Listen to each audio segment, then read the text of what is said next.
저와 남편은 직장에서 만난 사이였어요. 그때까지만 해도 조그마한 회사였는데 사장이었고 직원이라고는 4명뿐인 작은 회사였죠. 거의 초창기 멤버로 들어가던 저는 정말 열심히 일했었습니다.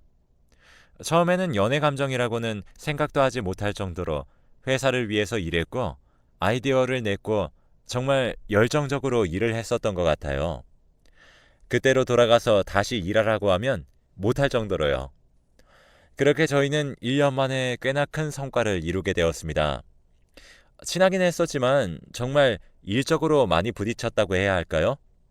아무도 저희가 결혼을 하게 될 거라는 걸 상상도 하지 못할 만큼 그 정도의 거리에 서 있었던 사람들이었어요. 그렇게 성과를 어느 정도 내고 회사가 점차 커지게 되면서 직급도 생기고 체계적으로 변하더라고요. 저는 초창기 멤버로 빠르게 승진을 하게 되었고 그러면서 자연스럽게 남편과 부딪히는 일도 많아졌었어요. 정말 열정적인 사람이었죠. 일이라고 하면 물불 안 가리고 정말 회사를 크게 키워보고 싶은 사람이었어요. 하루하루 그의 일하는 모습을 바라보게 되었고 그의 성공이 저의 기쁨이 되었죠. 일을 잘하는 남자가 멋져 보인다는 것을 1년이 지난 후에야 여유를 갖고 그를 보게 되었던 것입니다. 점차 커가는 회사, 그리고 사장과 저의 자리는 점차 올라갔고 저희 회사는 이사까지 하게 되었어요. 나름 조금 월세 좀 낸다고 하는 곳으로 이사를 가서 쾌적한 환경에서 일하며 회사가 조금 더 넓어지는 바람에 저는 사장이었던 남편을 조금 더 멀리서 지켜보게 되었죠. 보이는 횟수가 줄어드니까 정말 보고 싶더라고요. 그렇게 회사를 옮기게 되면서 저도 남편에 대한 마음을 알았던 게 아닐까 싶습니다. 하지만 그렇게 느낀 건 저뿐만이 아니었어요. 어느 날 퇴근을 하고 가는 시간에 사장님과 마주쳤고 같은 건물에 있어도 보기 힘들다며 그렇게 이야기를 주고받았죠. 남편이 갑자기 저녁 먹자고 하더라고요. 그렇게 저희의 만남은 시작이 되었습니다. 저와 같은 이유로 저를 보고 싶었다고 하는 사람이었고 저도 늘 보고 싶었기에 거부를 하지 않았죠. 그리고 꽤나 오래도록 같이 일했던 사람이기에 저는 사장이라는 거리감이 없었어요. 그리고 남편도 그런 생각이었죠. 저희는 서로 아이디어를 나누면서 사업의 파트너로 그리고 연인으로 애정을 키워나갔습니다. 거의 만난 지 2년 정도 되었을 때 정말 회사는 많이 성장했고 나름 저희도 많이 성장을 했었어요. 어느 날 프로포즈를 하는 남편을 봤고 저는 아무 말 없이 눈물을 흘리면서 그렇게 반지를 받았습니다. 저희는 결혼하고 더 열정적으로 일했네요. 같이 살고 같이 퇴근하고 같이 출근을 하다 보니까 오히려 일 이야기도 많이 하고 저희는 나름 행복했었어요. 1년 후에는 아이를 가지자고 이야기를 했었는데 딱 시기에 맞게 저희 딸도 저희에게 축복처럼 내려왔었답니다. 일은 남편이 맡기로 하고 저는 태교에 전념했었어요. 물론 어느 정도 아이가 크면 복귀를 하기로 결정을 하기도 했었죠. 그렇게 저는 태교에 전념을 하며 아이를 기다렸습니다. 너무나도 사랑스러운 딸아이가 태어났고 정말 살면서 처음 가져보는 아이라서 그런지 애정을 쏟아부었었어요. 남편도 술 먹고 일찍 들어오려고 하고 무엇보다 점심시간에도 애 한번 보겠다며 그 거리를 차를 몰고 오더라고요. 아빠에게 딸이라는 존재는 얼마나 예뻤을까요? 저희 남편은 아이를 위해서 더욱더 승승장구했고 진짜 흔하게 말하는 부자까진 아니었지만 흔히 말하는 잘 사는 사람들의 아파트, 좋은 차, 그렇게 점차 안정적으로 살게 되었어요. 아이는 무럭무럭 커갔고 정말 저희의 사랑을 듬뿍 받고 자랐었네요. 물론 저도 어느 정도 아이가 크니까 일을 나가고 싶은 욕심이 크더라고요. 원래라면 아이가 중학교에 들어가고 어느 정도 안정이 되면 일을 나가기로 했었지만 막상 아이가 학교에 들어가니 저도 할 게 없어서 일을 다시 하고 싶다는 생각이 들었어요. 처음에는 남편이 반대하더라고요. 하지만 원래부터 일을 하던 사람이 몇 년간 그렇게 일도 안 하고 아이만 키우다 보니까 솔직히 우울증 같은 것도 오더라고요. 물론 남편이 잘해주기도 했었지만 솔직히 일하는 게 다 보이잖아요. 일에 워낙 열정적인 사람이라서 집에 있을 때도 일을 생각하는 날들이 많았습니다. 하지만 저도 먹고 사는 게 모두 다 남편 덕이다 보니까 그렇게 따로 이야기를 하진 않았었죠. 저도 모르는 사이에 섭섭함이 있었고 외로움도 있었던 모양입니다. 아이가 너무 이쁘기도 했었지만 무언가 아이도 학교를 가고 남편도 회사를 가면 혼자 남겨진 기분이라고 해야 할까요? 그리고 저는 무엇보다 친구도 없었고 회사가 정말 낙이었거든요. 몇 달 정도 이야기를 하다가 결국 남편은 저의 편을 들어주었어요. 섭섭한 것을 이야기를 하다 보니 저도 많이 힘들었다는 것을 알아주더라고요. 물론 너무나도 행복한 생활이었지만 그 속에서도 무언가 약간의 서운함이 있었던 게 아닐까 싶어요. 잘 봐주시는 분을 알아보기로 하고 모든 것이 결정된 후에 회사에 복귀를 하기로 결정을 하게 되었죠. 물론 아이가 퇴근을 하는 시간에는 맞춰서 제가 먼저 퇴근을 하기로 남편과 상의를 끝내게 되었습니다. 아이에게 이야기를 하였고 저는 그 사이에 집안일을 해주실 분도 구하게 되었죠. 성공적으로 복귀를 했었는데 막상 일을 하니까 사람이라는 게 욕심이 생기더라고요. 점차 퇴근 시간이 늦어지기도 하고 부모님에게 부탁을 하는 시간도 길어지고 그렇게 남편과 다툼도 꽤나 있었습니다.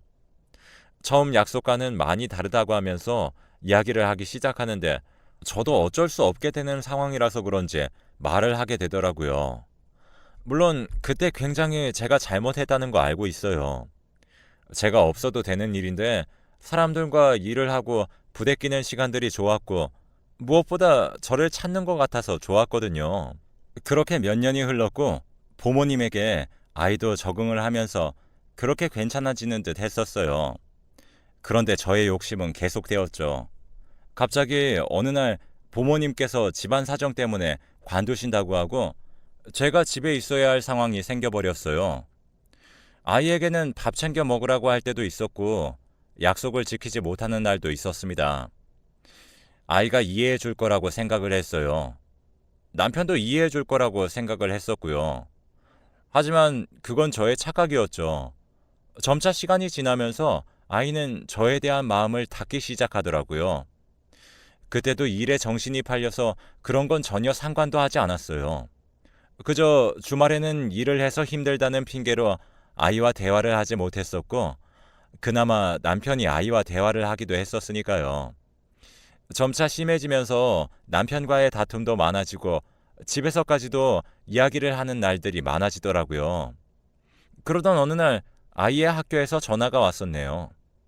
아이가 늦게까지도 집에 안 들어가고 밤에 질 안 좋은 아이들과 놀다가 지나가는 아이와 시비가 붙었다는 거죠.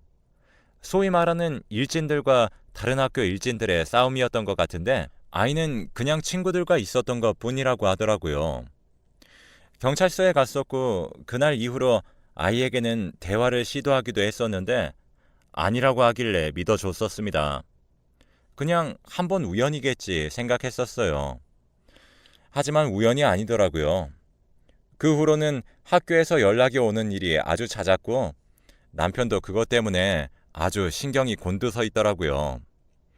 아이가 부모 없는 집에 들어오기 싫어서 밖에서 놀기 시작했던 것입니다. 집에 들어와 있다고 이야기를 하고 집에는 들어가지 않았던 거죠. 이야기를 해보니 아무도 없는 불 꺼진 집에 들어가기가 너무 싫었다고 하더라고요. 하지만 그때는 너무 늦었었어요. 정말 하루하루 사고를 치는데 이제는 대놓고 치더라고요. 아이를 달래보기도 하고 혼내보기도 하고 정말 많은 이야기를 하기도 했었습니다. 그때부터 일이고 뭐고 상관없이 남편이랑 둘 다 칼퇴를 하면서 아이를 잡아보려고 했지만 왜 이제서야 이러냐고 내가 필요할 때는 왜 없었냐고 그러더라고요. 할 말이 없었어요. 아이는 이미 많이 엇나갔고 저희랑 대화도 잘 하지 않으려고 하더라고요. 그렇게 저는 결국 일을 포기했습니다. 남편이 포기를 할 수가 없어서 제가 선택했고 저는 아이의 곁을 지키려고 노력했죠. 하지만 아이가 많이 엇나간 후라서 그런지 정말 잡기 힘들더라고요. 대화도 많이 해보고 상담센터에 가서 상담도 받아보고 했었어요. 학교도 잠시 그만두었습니다.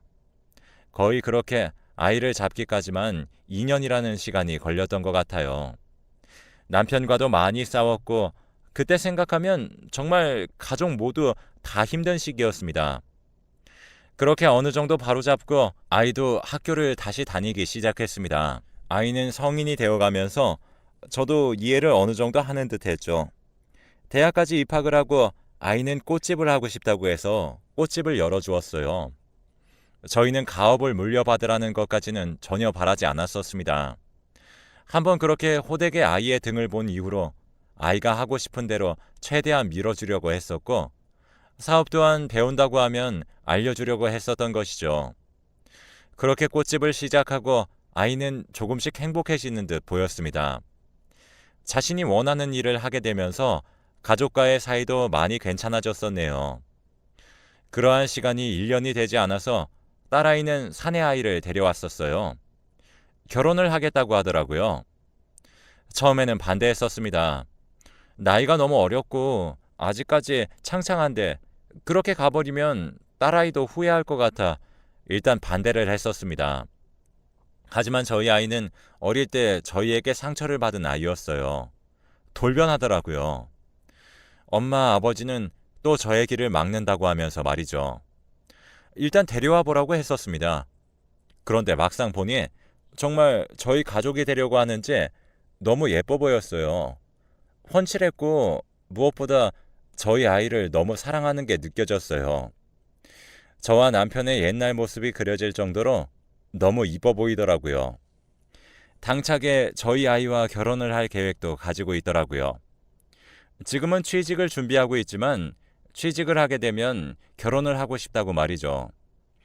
남편도 처음에는 반대했었지만 막상 만나보니 그렇게 좋다고 하는데 어쩌겠냐고 하면서 이야기를 하더라고요. 그러면서 남편은 한 가지 제안을 했어요. 자신의 회사에 들어오라고 말이죠. 딸도 너무 좋아하고 그렇게 둘을 허락하면서 1년 뒤에 결혼을 약속하고 자리를 잡도록 도와주게 되었습니다. 무엇보다 진짜 사위가 된다면 나중에 회사까지도 물려줄 생각이 있어 보였어요. 일단은 우리가 키워보자는 느낌이었죠. 거의 8개월 정도 되었을까요? 일도 너무 잘했고 성실했고 무엇보다 남편의 눈에 많이 들어왔다고 합니다. 일을 배우면서도 너무 잘하는 게 눈에 보였고 열심히 하려고 하는 게 많이 보였다고 해요. 저도 한 번씩 찾아가 보고 딸도 찾아가 봤는데 늘 생글거리는 얼굴로 그렇게 저희를 맞이해 주기도 하더라고요. 남편도 아주 칭찬하고 저희도 딸이 남자 보는 눈이 있다면서 좋아하고 있었죠. 그러던 어느 날 갑자기 딸에게 헤어지자는 말만 남기고 없어졌습니다. 갑작스럽게 헤어지자는 통보에 딸도 그리고 보고 있었던 저희 부부도 완전 패닉 상태였습니다. 아이는 꽃집도 나가지 않고 갑자기 사라진 자신의 남자친구를 찾는다며 난리였고 남편도 약간 멍하게 있더라고요. 나름 그 시간에 일을 하면서도 정도 많이 줬던 모양입니다.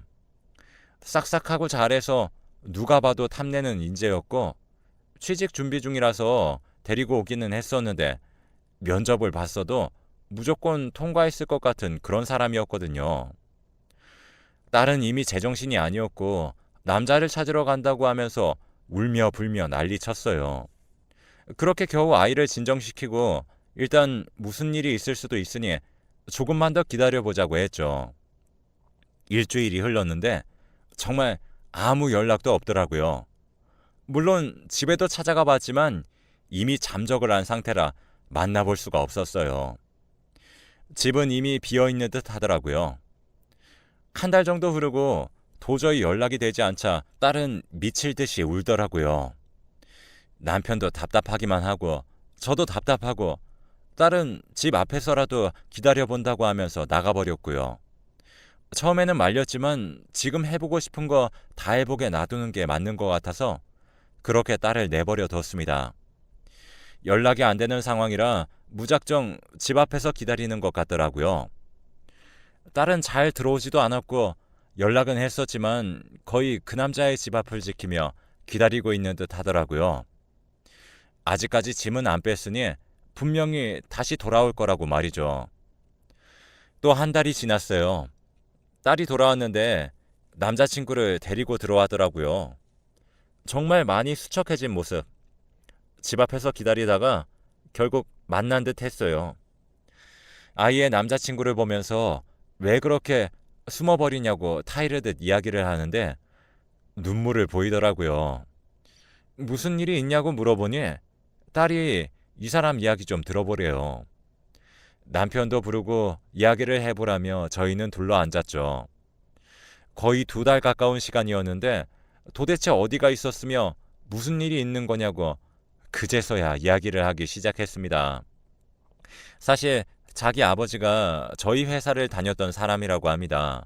무엇보다 그 아이의 아버지는 꽤나 저희와 오래도록 일했던 사람이더라고요. 물론 저희도 이름만 대면 아는 사람이었죠. 아버지는 어느 날부터 말라가기 시작했고 점차 의욕도 없어졌다고 합니다. 하루하루 지나가면서 수척해진 아버지를 보면서 무슨 일이 있나 생각을 했었지만 말을 할 수가 없어서 그렇게 지켜봤다고 해요. 그러던 어느 날 아버지는 회사에서 잘려서 돌아왔다고 하더라고요. 학교에서 돌아오는 길에 터덜터덜 박스를 털고 돌아오는 아버지의 모습에 그때 직감을 했었다고 합니다. 몇 달을 술로 보냈고 정말 힘들어 보이는 아버지를 보면서 자기도 울었다고 하네요. 어린 나이였고 어떻게 할지 몰라서 아버지를 그냥 바라보기만 했고 하나밖에 없는 부모였기에 더욱더 애틋하게 바라봤다고 합니다. 그러던 어느 날 집에 돌아왔는데 아버지가 보이지 않았습니다. 편지에는 미안하다는 말 한마디만 적혀 있었다고 해요. 그렇게 놀라서 뛰쳐나가 보는데 강의 다리 위로 사람들이 웅성거리는 모습이 보였고 이미 구조대도 와 있는 상황이었지만 결국 아버지는 싸늘한 죽음으로 돌아왔다고 합니다. 그렇게 다짐을 한 거죠. 대표가 직접 면접을 볼 정도로 각별했고 늘 술 한잔 하시면 대표님이 좋다 하는 말만 반복하셨는데 어떻게 한순간에 그럴 수 있는지 그리고 그렇게 될 동안 뭐 하고 있었는지 궁금했다고 합니다. 그렇게 그는 성인이 되어서 저희 딸을 찾아낸 거죠. 저희 딸을 사랑해서가 아니라 저희 남편에게 복수를 하려고 말입니다. 의외로 계획은 술술 풀렸다고 합니다. 좋은 집안이 아니라고 해도 받아주고 회사에도 취직까지 시켜주니 딸과의 불화가 먼저였는데 그것조차 쉬웠다면서요. 너무 쉬워서 살짝 놀라기도 했다죠. 그리고 무엇보다 딸이 너무 좋았다고 합니다. 몇 번이나 마음을 잡았다고 해요. 의도적으로 접근했지만 너무 서글서글하고 자신에게 잘해주는 모습에 솔직히 많이 흔들렸다고 합니다. 그런데 다시 한 번 더 자신을 잡아준 건 남편의 한마디였죠. 회사로 들어오라는 말, 아버지의 모든 것들을 알 수 있는 결정적인 단어였습니다. 저희 가족을 불행하게 만들려고 했지만 오히려 기회다 생각을 하고 회사로 들어가서 정말 들키지 않도록 열심히 했다고 합니다. 막상 하다가 자신의 아버지의 실체들을 알아보니 하나하나 알 수 있었다고 합니다. 그때 당시가 아마 저희 남편과 제가 아이 때문에 회사 일에 신경도 많이 못 쓰고 했던 시기였던 것 같아요. 아버지는 흔히 말하는 아이디어를 뺏기셨고 그것 또한 꽤나 저희랑 오래 함께했던 초창기 멤버의 짓이었다고 합니다. 마침 그때 당시에 사장도 정신이 없었고 저까지 비워져 있는 상태라 회사를 정말 자기 마음대로 한 거죠. 그때 당시에 아이디어가 채택되면 어느 정도의 인센티브가 돌아갔었는데 그게 금액이 상당히 컸었습니다. 저희는 개발에 있어서는 그 사람 하나에 모든 것이 걸려 있다는 생각을 하고 정말 제대로 대접을 해줍니다. 물론 그것 때문에 회사가 커온 것도 있고요. 그렇게 아이디어를 뺏기고 그걸 말했다가 모든 직원들이 등을 돌린 겁니다. 사장님에게 전달을 하려고 써보았지만 늘 비워져 있었던 사장실, 그리고 무엇보다 그 직원이 있는 상태에서는 남편을 만나기가 힘이 들었던 거죠. 어떠한 사유로 인해서 해고를 당했는데 그것 또한 남편도 잘못 알고 있었고 큰 실수를 해서 어쩔 수 없이 해고했다고 알고 있더라고요.